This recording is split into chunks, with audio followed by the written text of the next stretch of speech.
Deux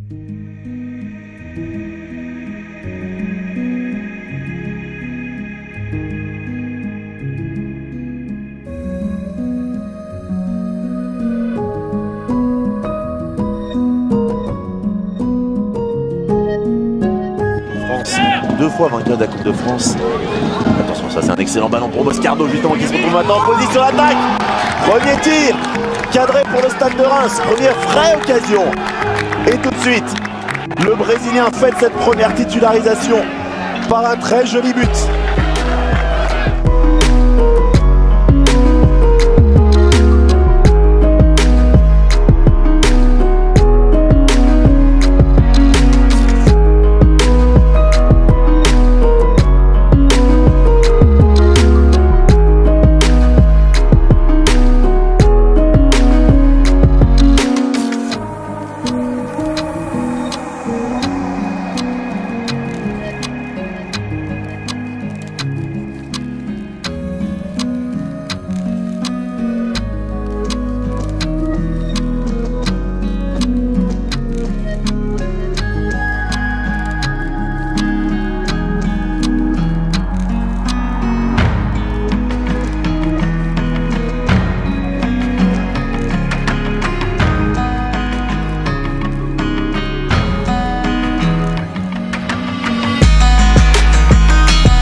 Intervention de Di Palo et ça peut aller vite. Là il y a un 2 contre 2 à jouer. Là il y a peut-être une première occasion. Gauthier Berthaud, s'il arrive à la glisser, il arrive à la glisser. Il lance le finish. On le disait, il lance le finish. Et Thomas Chal, le triple buteur du 8e tour face à Jeunesse Évolution, face au Guadeloupéen, permet à Steel Music sur le premier tir du match de revenir à hauteur. Un partout.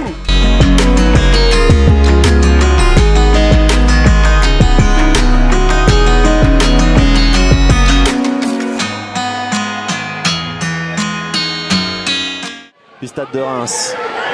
Attention, il est bon ce ballon, il est très très bon de la part de Sangui pour Diacon. Diacon qui a pris le mot de vitesse. Et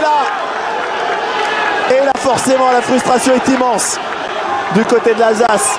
Et c'est le local Mamadou Diacon, le Strasbourgeois de naissance, formé en partie au Racing avant d'aller en Champagne, qui condamne quasiment, on va le dire, les espoirs de Steel Music avec un 3e but en 3 matchs de Coupe de France dans sa carrière.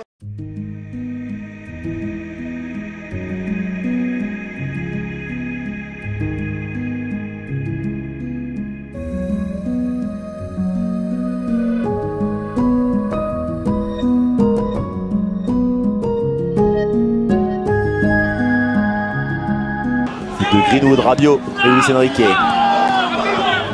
Et pendant ce temps-là, Keito Nakamura pour son premier ballon. Justement le centre, il est très bon pour Sangui. Et bien à défaut de marquer, il aura donné une superbe passe décisive sur son premier ballon, Keito Nakamura. Et après avoir fait une offrande à Mamadou Diacon, Noah Sangui plie quasiment l'affaire. 3-1 pour le Stade de Reims. Diacon 19 ans, Sangui 18 ans. Voilà pour les 3 buteurs du jour du côté du Stade de Reims.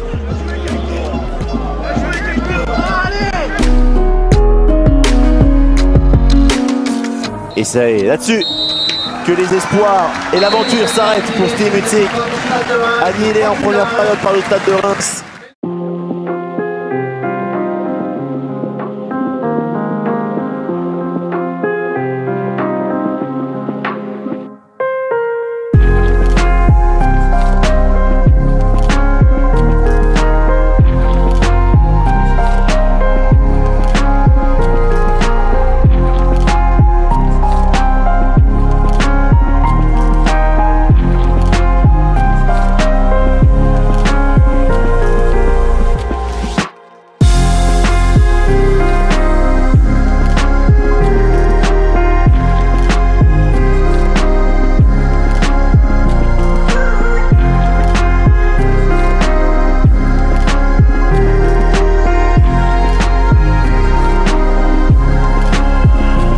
Direct. Et ce sera pour Teddy Thomas et son pied gauche, le centre, le coup de bête et la libération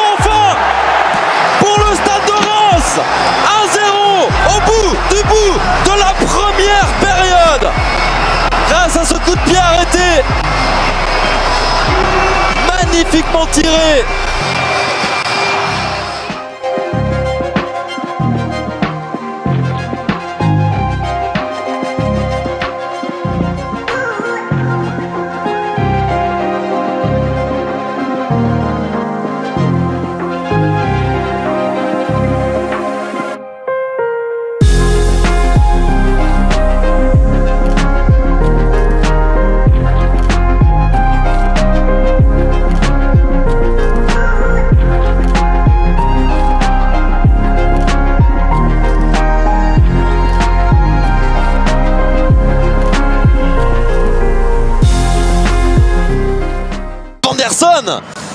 Qui frappe, c'était cadré, c'est contré par l'arrière-garde du Stade de Reims. Birette en position de centreur, le centre, l'égalisation, l'égalisation monégasque.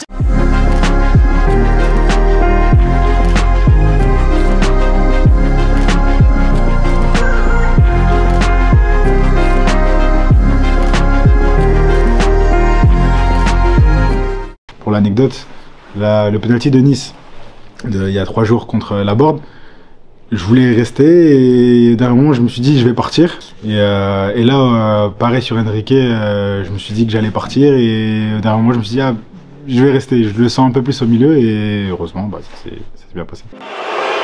Pour permettre à Monaco de marquer, non.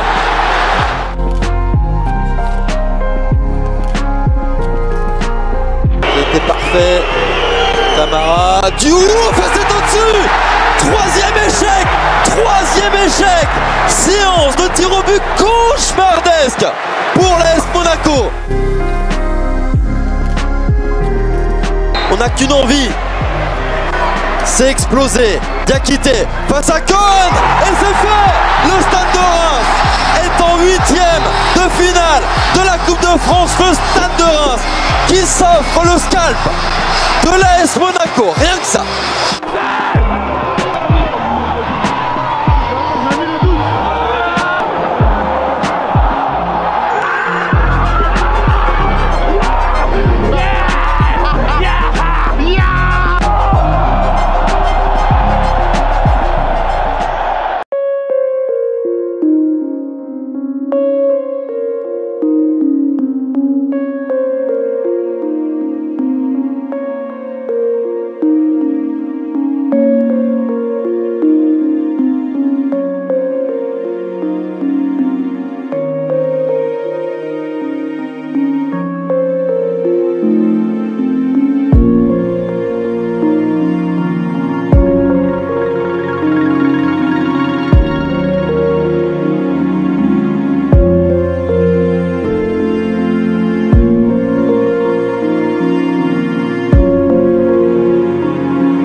On doit se dire qu'on est à 180 minutes de quelque chose de grand. Et ça, je pense que même si les joueurs sont motivés en championnat, c'est pas tous les jours qu'on peut disputer une finale. Mais avant ça, il y a un quart de finale contre un adversaire qu'on a rencontré il y a 8 jours et qui nous a battus. Donc le constat, il est là, c'est qu'on joue contre une équipe qui, pour l'instant, est plus forte que nous. On ne peut pas se permettre de choisir nos matchs dans notre situation. Si on avait la garantie qu'en étant éliminé de la Coupe de France, on aurait des meilleurs résultats en championnat, je pense qu'on sacrifierait, mais ce n'est pas le cas. Donc on se doit de disputer les rencontres les unes après les autres. Ici, c'est une rencontre de Coupe de France et essayer de faire la meilleure prestation possible pour essayer d'avoir une qualification. C'est l'unique objectif avant de penser au championnat qui reprendra 3 jours après.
Il aurait dû servir Sekin, c'est Diakité qui le fait dans un second temps. Le japonais arrive à centrer, la tête de Nakamura et il prend Zinga contre-pied.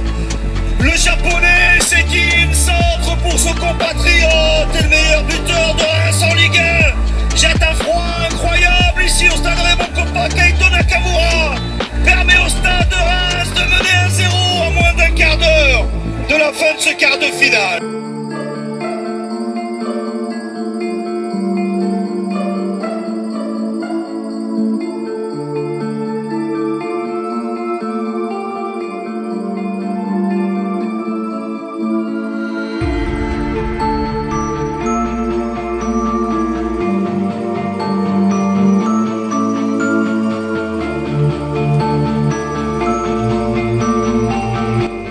Avec Abdelli qui insiste, tombé dans la boîte. Raoul Issoa, la volée, l'égalisation arrachée au bout du temps additionnel par les Angevins. Nakamura au milieu en force, c'est bien, et il vient chambrer un petit peu le public. Dieng, c'est bien frappé en lucarne, un contre-pied.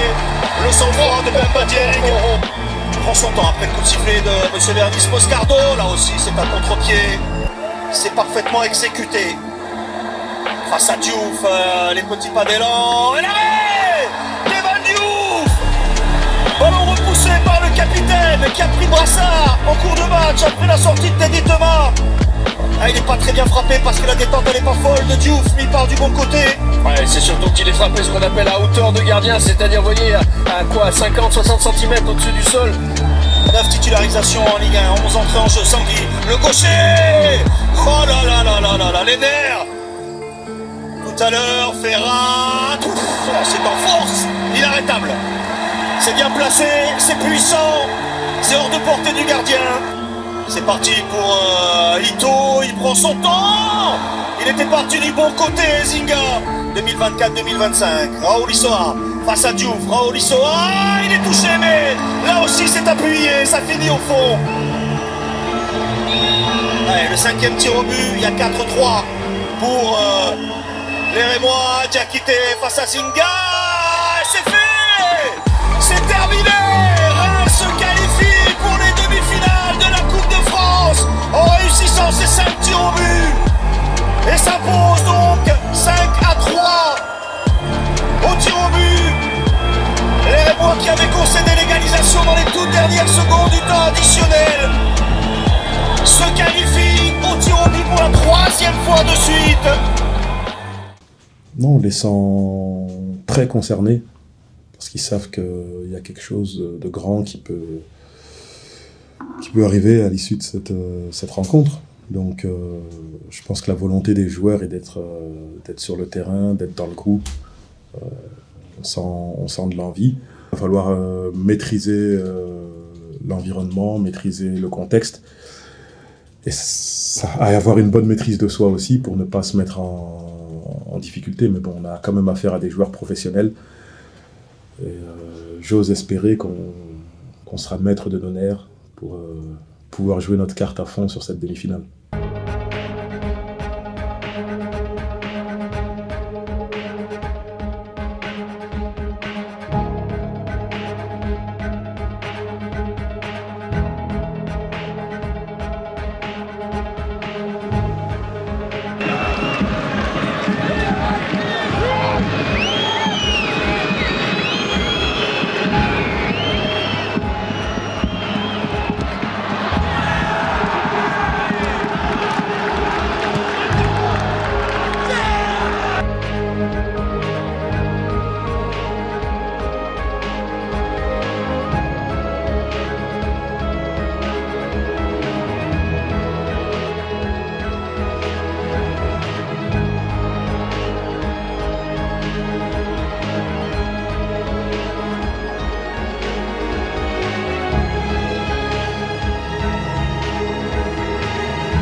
you.